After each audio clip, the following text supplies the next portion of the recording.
Como dijimos al principio, el título del general de capítulo 5, 6 y 7 es el Sermón del Monte, hasta el 7 inclusive.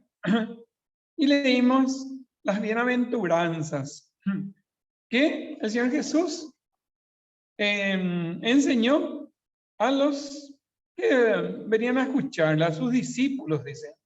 Los discípulos no eran simplemente los 11 o 12 que estuvieron con ellos, con Jesús, que son los apóstoles, ¿verdad?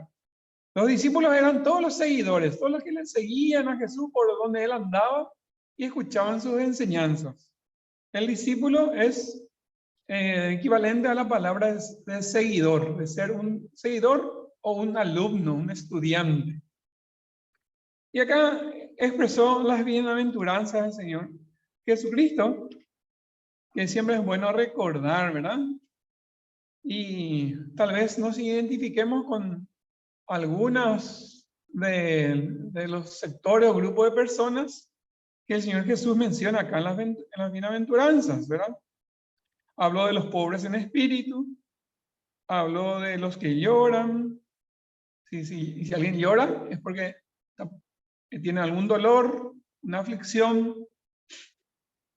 También habló de los mansos, bienaventurados los que tienen hambre y sed de justicia, los misericordiosos, los limpios de corazón, los pacificadores, los que padecen persecución por causa de la justicia, los que son perseguidos y vituperados, castigados, perseguidos por causa de Jesús, y digan toda clase de mal contra vosotros mintiendo.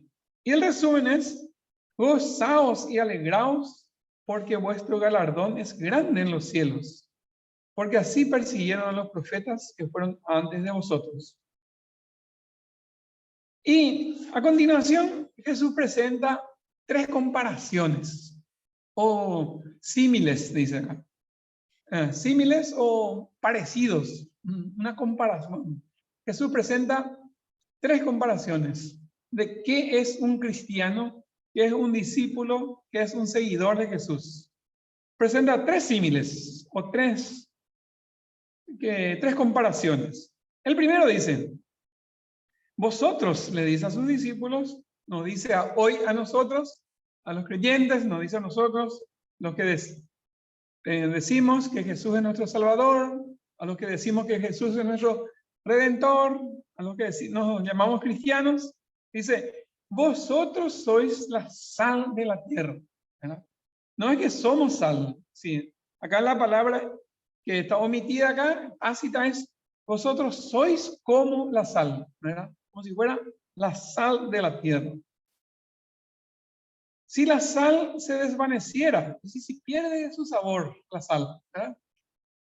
Si la sal pierde su sabor, ¿verdad? Cuando estamos comiendo, no sé, un rico asado o cualquier otra comida, ¿verdad? En guaraní siempre decimos esta, decía. Vamos a, parecía su traducción lateral sería endulzar, ¿verdad? Pero en realidad es darle sabor. Cuando uno está cocinando, normalmente le echa menor o mayor cantidad de sal para darle sabor. Si esa sal que le estamos echando ya no tiene la capacidad de agregarle ese sabor especial, si la sal se desvaneciera, ¿con qué será salada?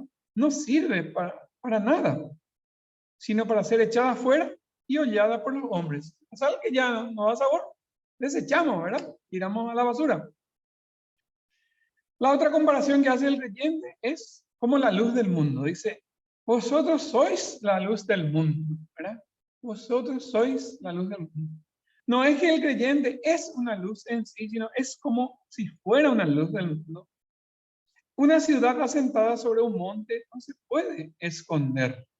Dice: vosotros sois la luz del mundo. Somos la luz. Pero no somos, es decir, existen dos astros grandes, ¿verdad? El Sol y la Luna.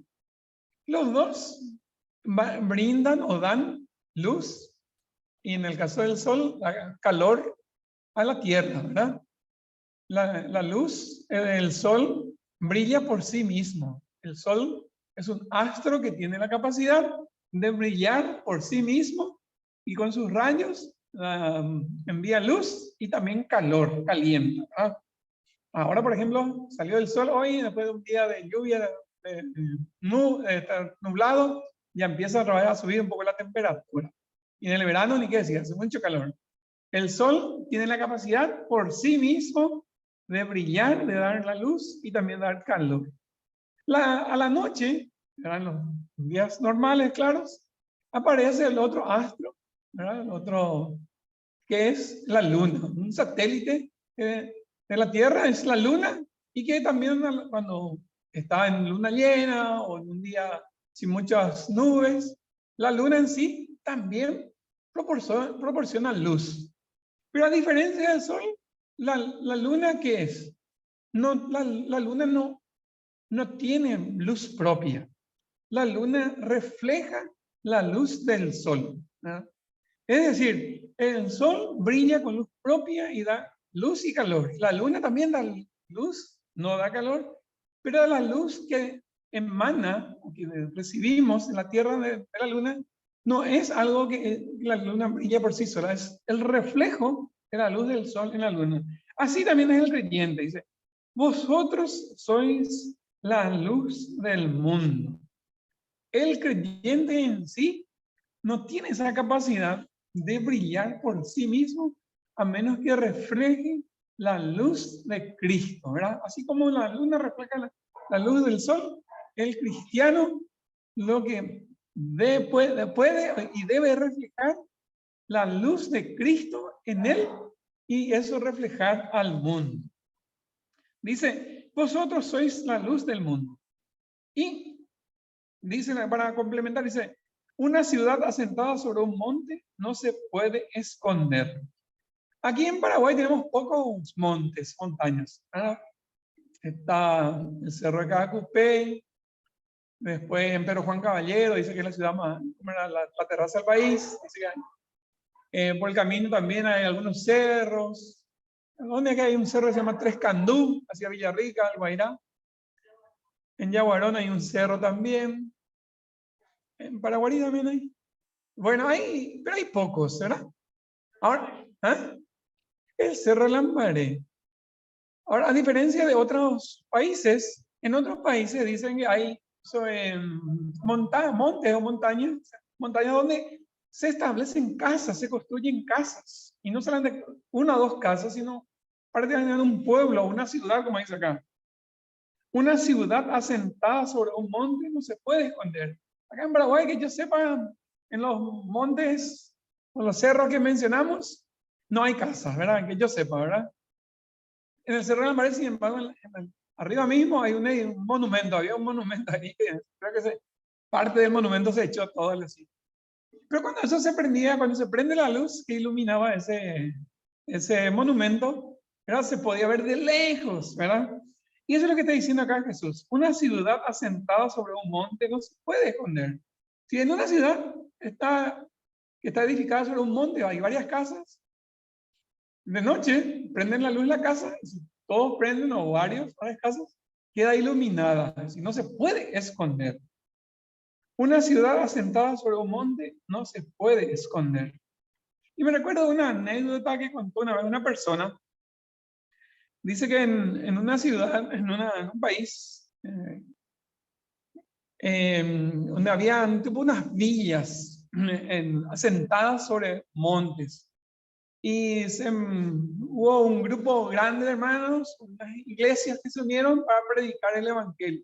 Y era como una villa, ¿verdad? Donde las casas eran sencillas, humildes, pobres, y muchas eran de muy feo aspecto, ¿verdad? Pero sucedió que aquellas familias donde aceptaban el mensaje de salvación, recibían a Jesús como Salvador, la palabra de Dios transformaba sus vidas. Dice que, yo no sé si fue a consecuencia de una enseñanza o cada uno empezó a mejorar la fachada de su casa y a pintar en un blanco, ¿verdad? Mejoraron la fachada y pintaron en blanco. Entonces de repente ahí, no sé, tratemos de imaginarnos un monte con, no sé, 100, 200, 300 casas. De repente, una casa ahí pintada en blanco, el resto todo feo. Ella sobresalía. Después, de repente, otra familia que se convertía se pintaba también en blanco y aparecían 2, 3, 4, 5. De tal manera que al mirar desde abajo, al mirar así, uno podía identificar cuáles casas habían sido impactadas por el mensaje de salvación. Porque las casas estaban pintadas en blanco y reflejaban, sí, comparativamente con las otras casas que estaban cerca, que estaban todas oscuras, maltrechas. Entonces, resaltaban cuáles eran las casas donde había llegado el mensaje de salvación. Y eso está diciendo acá Jesús. Una ciudad asentada sobre un monte no se puede esconder. También dice el versículo 15, ni se enciende una luz y se pone debajo de un almud. Almud, no sé, es una palabra antigua, ¿verdad? ¿Qué significa? ¿Cuál es la palabra actual para almud? ¿Qué significa almud? Almud, ¿qué es un almud? Algunos dicen que es una almohada, otros dicen que era un colchón, ¿verdad? Un lugar donde se descansaba, ¿sí? Te vamos a escuchar, Mugu.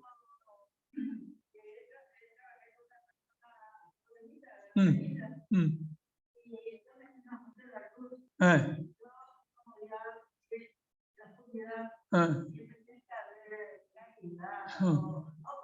ah, un velador, pero.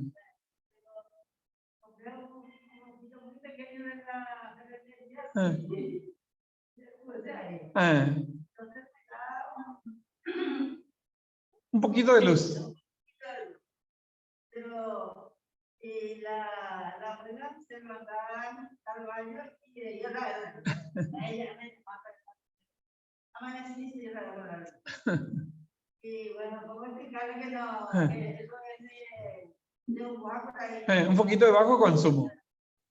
Y después, bueno, para la otra noche yo tenía que estar muerto con una almohada, poner una manta para esto y te parece poco, no menos se caída. Otra vez ya no toqué. De noche, veía. Se caía, no tiene que mandar por el se cae la almohada. Y entonces a veces me pasaba la noche acomodando tu almohada. Lo que sí que es cierto, no, exactamente como dice acá. No y se enciende una luz y se pone debajo de un almud o de una almohada, sino sobre el candelero. Es decir, el candelero normalmente se ponía sobre una pared, así en una pared, una repisa, y la luz alumbra a todos los que están en casa. Acaba de contar un testimonio la hermana Edita lo que le pasó, ¿verdad? Un pequeño poquito servía para alumbrar la noche. Hermana Nilda. Sí, la energía eléctrica se corta varias veces.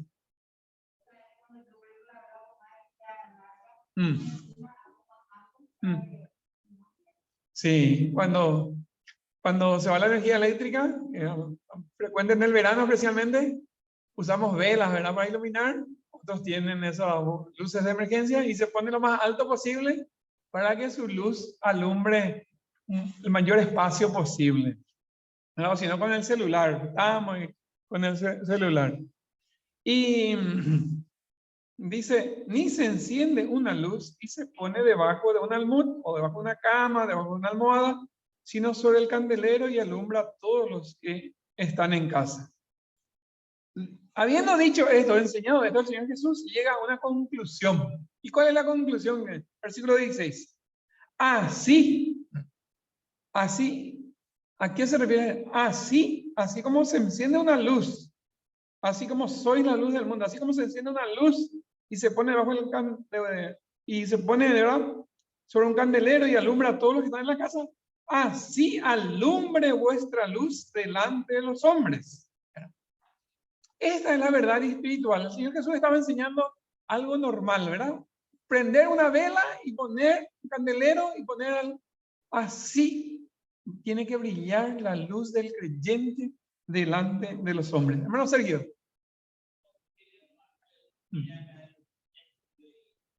¿Qué dice?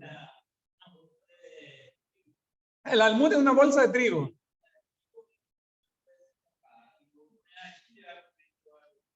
Ah, acá el hermano Sergio.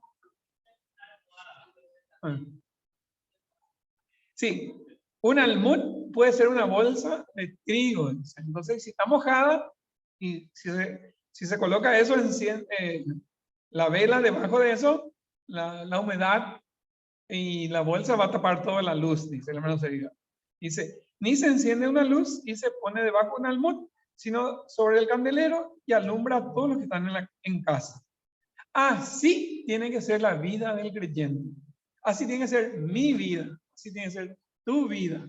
Querida hermana, el Señor Jesús nos enseña acá que así tiene que ser tu vida, nuestra vida. ¿Cómo? Tiene que iluminar y alumbrar a todos los que están en casa, incluyendo a tus vecinos, a tus compañeros de trabajo.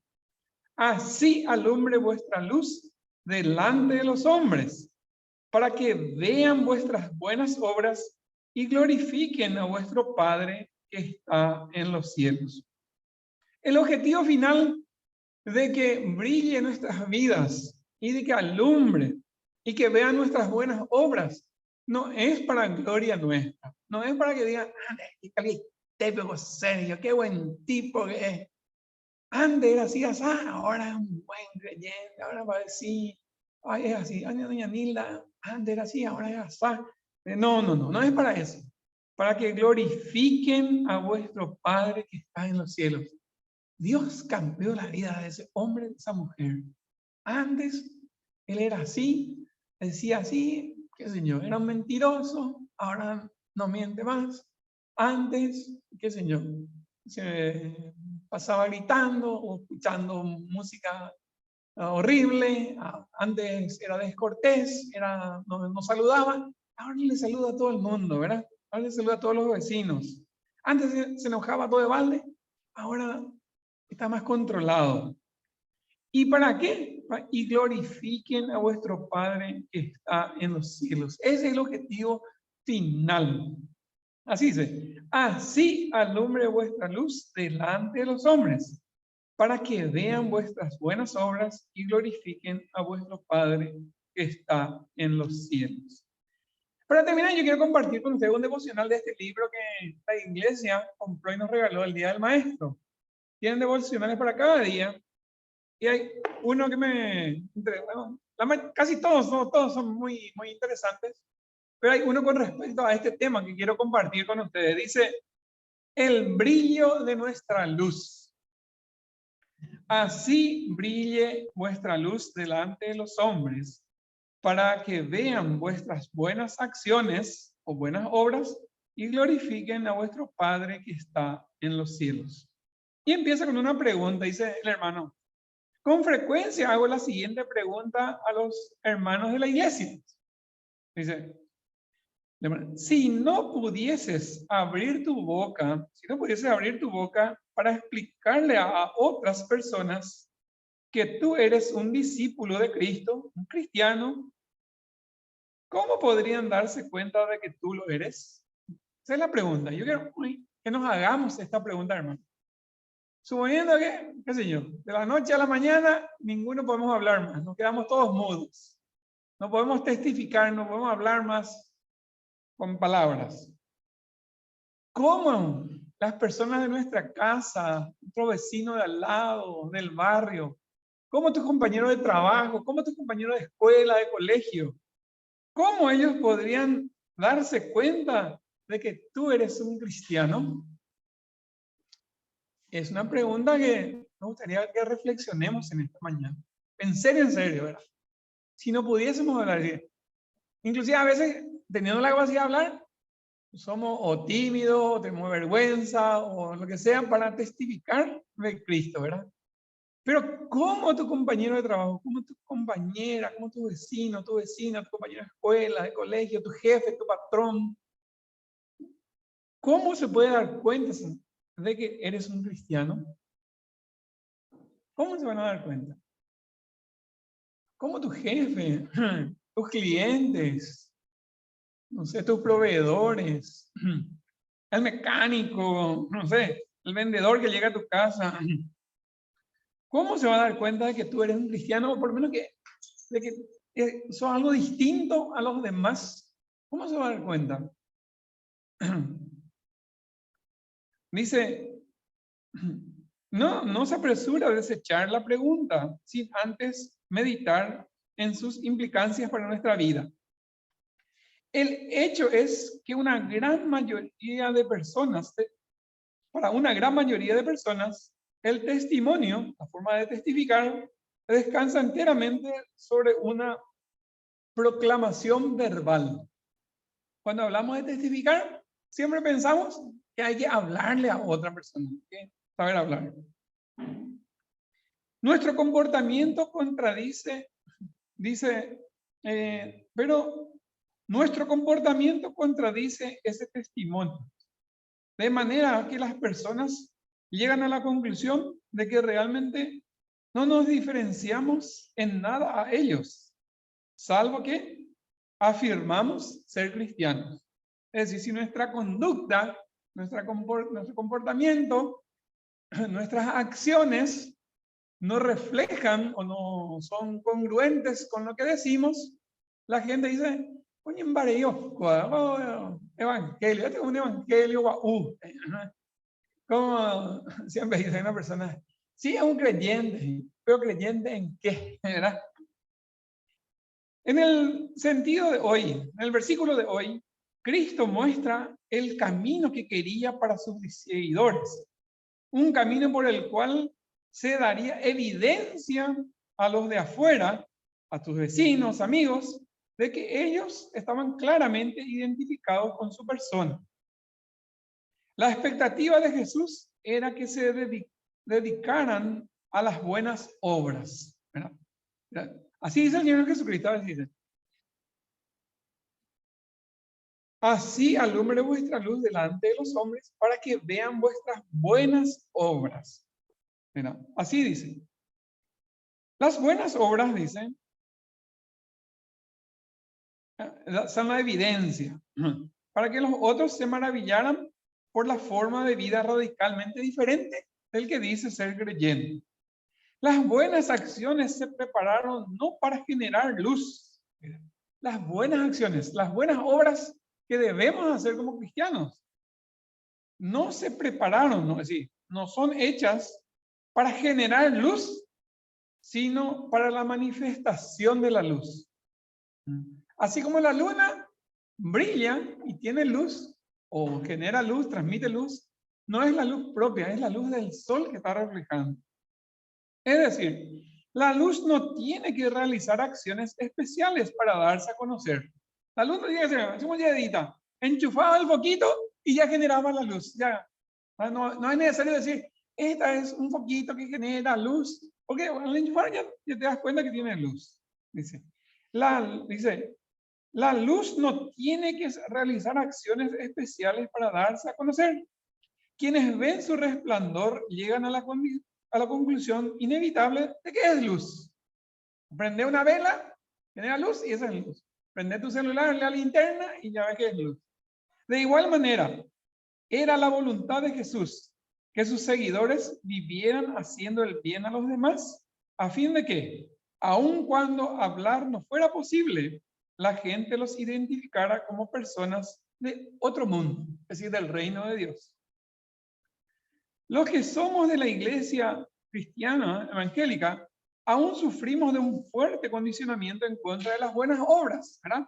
Porque hay otra iglesia, la iglesia popular, que hace mucho énfasis en las buenas obras para la salvación. Entonces, prácticamente dice, no queremos que nadie diga ni piense que deseamos ganarnos el cielo con nuestras acciones o buenas obras. El resultado, sin embargo, es que hemos descartado completamente las buenas obras de nuestra vida espiritual. No obstante, considere las siguientes declaraciones que encontramos en la Biblia. Dice, pues somos hechura suya, creados en Cristo Jesús para buenas obras, las cuales Dios preparó de antemano para que anduviésemos en ellas. Efesios capítulo 2, versículo 10, un pasaje muy conocido, ¿verdad? dice el versículo completo, dice, por gracia somos salvos por medio de la fe, no por obras para que nadie se gloríe. Pero, dice, somos hechura suya, creados en Cristo Jesús para buenas obras que Él preparó de antemano para que anduviésemos en ellas. También en otro pasaje dice, presentándote tú en todo como ejemplo de buenas obras. Bueno, Timoteo 2:7, Pablo le decía a Timoteo, preséntate tú como ejemplo de buenas obras. Otro pasaje, Él se dio a sí mismo por nosotros para redimirnos de toda maldad y purificar para sí un pueblo propio, celoso de buenas obras. Palabra fiel es esta, y en estas cosas quiero que insistas con firmeza para que los que creen en Dios procuren ocuparse en buenas obras. Timoteo 3:8. Y considerémonos unos a otros para estimularnos al amor y a las buenas obras. Hebreos 10:24. Mantened buena vuestra manera de vivir entre los gentiles, para que en lo que murmuran de vosotros como de malhechores, glorifiquen a Dios en el día de la visitación, al considerar vuestras buenas obras. Primera de Pedro 2:12. Conclusión. En ninguno de estos versículos se declara que las buenas obras no son importantes para los seguidores de Cristo. Al contrario, afirman que los que siguen a Cristo son conocidos por sus buenas obras. Pidamos pues al Padre que nos muestre dónde está trabajando Él para que nos unamos a las buenas obras que preparó de antemano para que anduviésemos en ellas. Y para reflexionar, dice lo siguiente. Haz todo el bien que puedas, a todas las personas que puedas, de todas las maneras que puedas, por todo el tiempo que puedas. Un pensamiento escrito por Juan Wesley. Haz todo el bien que puedas, a todas las personas que puedas, de todas las maneras que puedas, por todo el tiempo que puedas. Juan Wesley. Hermanos, la reflexión para hoy entonces es, si no pudiese testificarle verbalmente a las personas a mi alrededor, ¿cómo ellos se van a dar cuenta de que vos sos un cristiano, un seguidor de Cristo? Así alumbre vuestra luz delante de los hombres, para que vean vuestras buenas obras y glorifiquen a vuestro Padre que está en los cielos.